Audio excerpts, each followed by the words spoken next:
HIV ads destroyed 100% channel में आपका स्वागत है। जी हाँ, बहुत सारे वायरस जो हैं कई तरीके से फैलता है। जैसे हवा से फैलता है, वो सतहों से फैलता है यानी स्थान से, और वो शारीरिक कांटेक्ट से फैलता है, और आपको वो जो है ब्लड से फैलता है, और फिर जानवरों से फैलता है। तो ये फैलने का मैं तरीका बताता हूँ।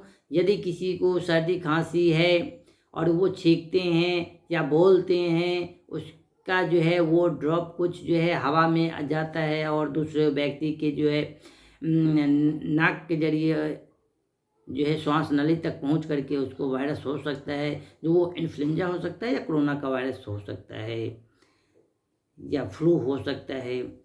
सतहों के जरिए आपको, जैसे कोई दरवाज़ा खोला या कोई बैठा हुआ है कोई सीट पे और हाथ रख करके बैठा हुआ है, किसी भी तरीक़ा से यदि उस जैसे वो हाथ हटाया, वो फटाफट वो हाथ रख दिया, अगर थोड़ी देर के बाद यदि करेगा तो फिर उसको वो वायरस अटैक नहीं करेगा, पर वो तुरंत ही अगर वहाँ पे हाथ रखता है, यदि उसको कटा है या कुछ ऐसा है तो वहाँ से फैल सकता है, या नहीं भी कटा है तो उसका वायरस वहाँ से फैलता है सतहों से। उसको या तो कोरोना वायरस कहेंगे या नैरो वायरस कह सकते हैं।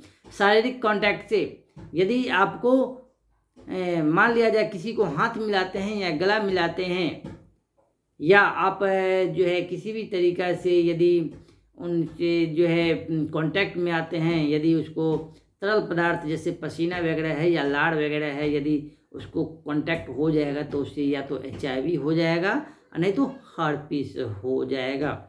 ब्लड कांटेक्ट से यदि ब्लड चढ़ाने से या जो है ब्लड जो है सुई से या ब्लड से जो है वो एक दूसरे को फैल सकता है, जो वो या तो आपको HIV हो सकता है या हर्पीस हो सकता है।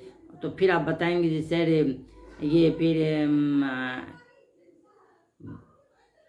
दूषित जल से कौन होगा? तो जो दूषित जल से होगा, जैसे गंदा पानी पीना, 10 दिन गंदा खाना खाना, यानी दूषित खाना या जल पीते हैं तो उससे हेपेटाइटिस A हो सकता है और नैरो वायरस का शिकार हो सकते हैं।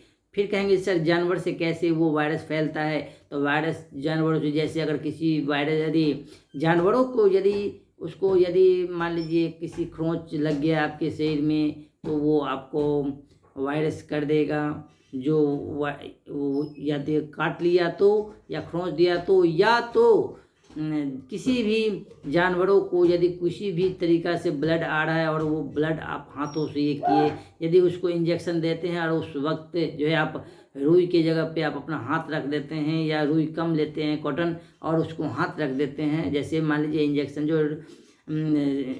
सेफ के लिए आप लगवाते हैं जानवर, तो वहाँ पर भी जो है ब्लड वो हाथ से टचिंग हो जाता है, तो या तो खोज देगा, या उसको यदि इंजेक्शन दिलाते हैं या किसी भी तरीक़ा से यदि जानवर के ब्लड यदि आपके हाथों में या कहीं कटे हुए पे अगर पड़ गया तो उससे आपको रेबीज हो सकता है या एबोला वायरस हो सकता है।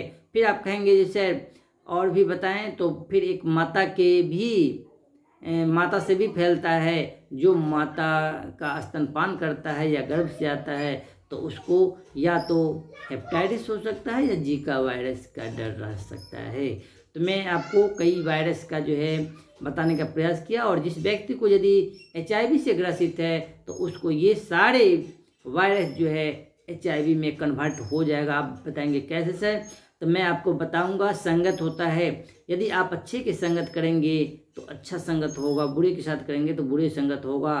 तो ये जो वायरस भी हमारे बॉडी में जाता है वो HIV के साथ यदि घुल मिल जाता है, क्योंकि 2-3 दिन का या 5 दिन 7 दिन का तो रहता है, तो वो HIV का शिकार हो जाता है। और यदि मान लिया जाए हम जब इस वायरस को यदि पुराना हो गया, यदि इस वायरस को, जो भी वायरस है इसको यदि हम सही से नहीं देखें तो ये वायरस जो है HIV वायरस भी बन सकता है। यानी जिसको HIV है तो ये सारे वायरस अटैक किया तो उसको HIV हो जाएगा। और जिसको HIV नहीं भी है और ये सारे वायरस यदि अटैक करते हैं या कोई भी वायरस अटैक करते हैं, उसको सही से नहीं देखे तो वो HIV का रूप ले लेते हैं। इसका आप लोग परिणाम सुनते होंगे।